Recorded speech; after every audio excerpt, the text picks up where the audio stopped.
El periodismo está lleno de historias.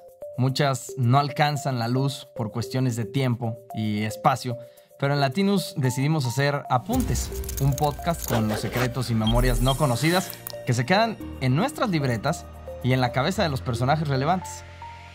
En esta primera edición, platicaremos de los jabalíes que persiguieron al Chapo. ¿Cómo atrapar al hombre más buscado del mundo? El 6 de octubre de 2015, un grupo de casi 20 elementos élite de la Marina Armada de México aterrizó en la comunidad de La Piedrosa, municipio de Cozalá, en Sinaloa. Estaban detrás de Joaquín El Chapo Guzmán, un personaje que tenía más de 3 meses humillando internacionalmente al gobierno del entonces presidente Enrique Peña Nieto. Primero, por su escape de película por un túnel que llegó hasta la celda 20 del penal del Altiplano en el Estado de México. Y segundo, porque las áreas de inteligencia ya habían detectado su reunión y encuentro con los actores Sean Penn y Kate del Castillo para planear la película de su vida. En aquellos días, y seguramente ustedes lo recordarán, la presión sobre el gobierno federal estaba al máximo. Yo formaba parte del equipo de Primero Noticias y junto con Carlos Loret de Mola, que también conocen bien, revelamos el video con audio, ojo con esto, revelamos el video con audio del momento en que el Chapo había escapado de prisión por un túnel. En un inicio, el gobierno, las autoridades revelaron las imágenes, pero sin sonido, prácticamente queriendo ocultar el escándalo. Medios de todo el mundo, de Europa, de América Latina, de Estados Unidos, entre ellos la BBC de Londres, CNN, El País, retomaban la información y los momentos increíbles de aquella fuga, como los martilleos constantes mientras el Chapo veía una mini televisión en la cárcel y él estaba ahí acostado. El sonido de esa televisión, pero sobre todo el sonido de los audios que revelamos, era tan claro que detectamos cómo el Chapo cambiaba de canal para ver, por ejemplo, Sabadazo en Televisa y luego Ventaneando en TV Azteca. Iba de canal en canal. ¿Cómo olvidar cuando, en medio de la fuga, uno de los custodios se asoma a la celda y le reporta a su superior que había un hoyo en la regadera porque el líder del cártel de Sinaloa se les había escapado?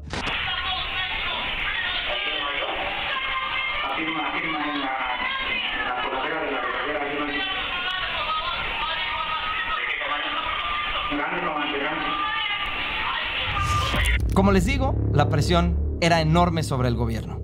Y el 6 de octubre de 2015, los elementos élite de la Marina aterrizaron en 3 helicópteros en La Piedrosa para este operativo llamado Ataque al Nido. Acuérdense bien de este nombre y hagan una pausa en sus cabezas porque voy a describirles el paisaje. La verdad es que yo nunca había visto algo así. Eran montañas tras montañas tras montañas. Estaban tapizadas de verde. Un paisaje increíble. Se comían unas con otras. Estaban tapizadas de árboles, de arbustos.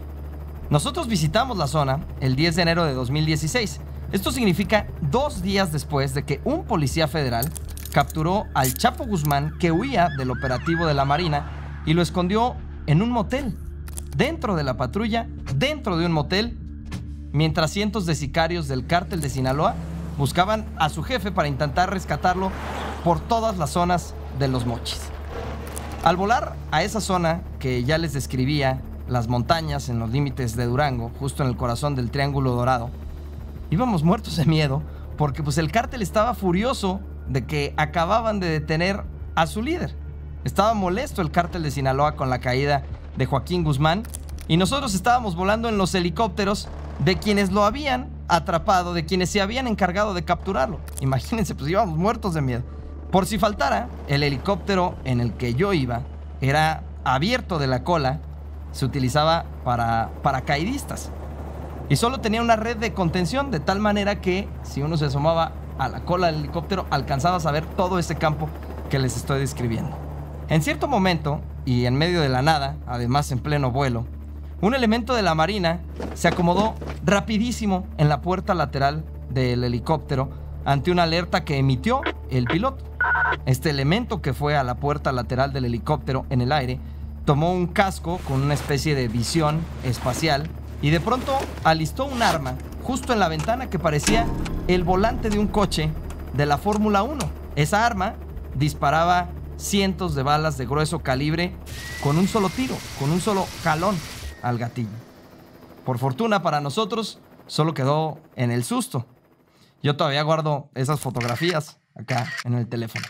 Los marinos nos llevaron a nosotros a conocer el corazón de la operación Ataque al Nido. Eran 2 casas en obra gris con techos de lámina y también había unas chozas de palo que estaban cubiertas por enredaderas. El objetivo era que desde el aire los elementos de la marina o los elementos del ejército no tuvieran con facilidad a la vista a Joaquín El Chapo Guzmán. Ahí vivió él por un tiempo. Estas casas estaban ubicadas a 2,000 metros de altura, es decir, la parte más alta de la montaña, de lo que ya les describía, de estas montañas verdes que les describía. Ese lugar funcionaba perfectamente como escondite porque llegar era prácticamente imposible, complicadísimo. Los helicópteros de la autoridad se escuchaban 15 minutos antes y los halcones obviamente avisaban de inmediato. Solo se podía llegar ahí, a esa casa, a ese punto, a esa choza, en avioneta, porque así es como el Chapo se movía. Era uno de sus métodos predilectos en toda esa zona. Esa casa, esas chozas, tenían al costado una pista de aterrizaje de unos 200 metros. El piloto estrella del Chapo Guzmán era un hombre llamado Héctor Ramón Takashima Valenzuela, alias El Cachimba. Nunca se me va a olvidar. La leyenda cuenta que el Cachimba era capaz de aterrizar y de despegar en una pista del tamaño de la cancha de básquetbol.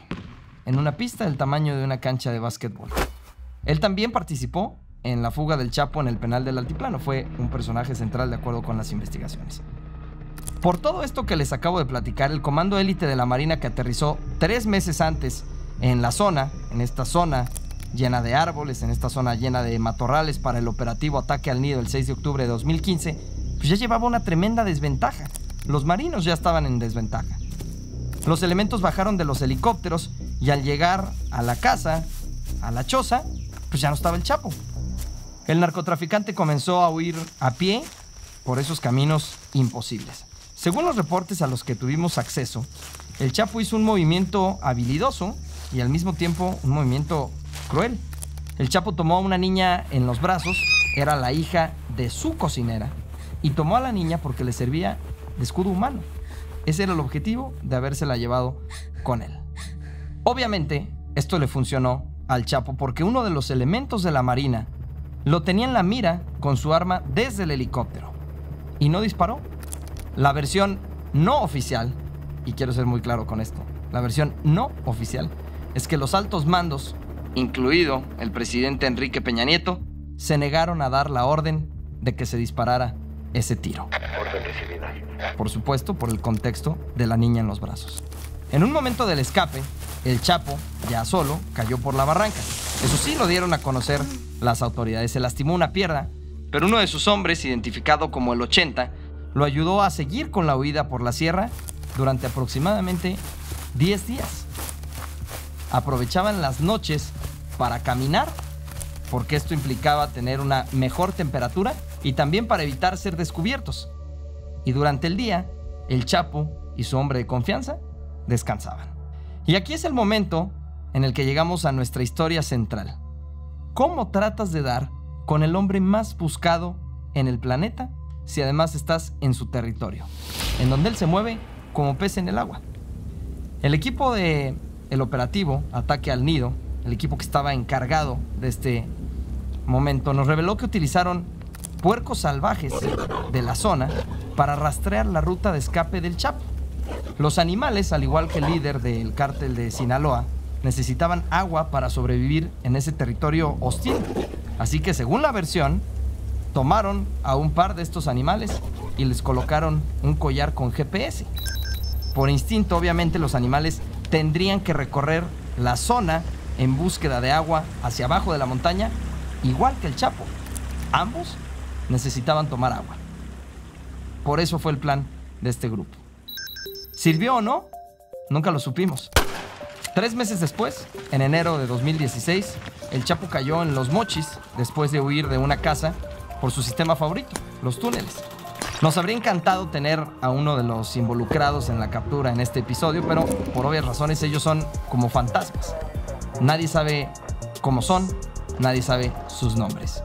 Simplemente se van manejando por apodos que les son designados.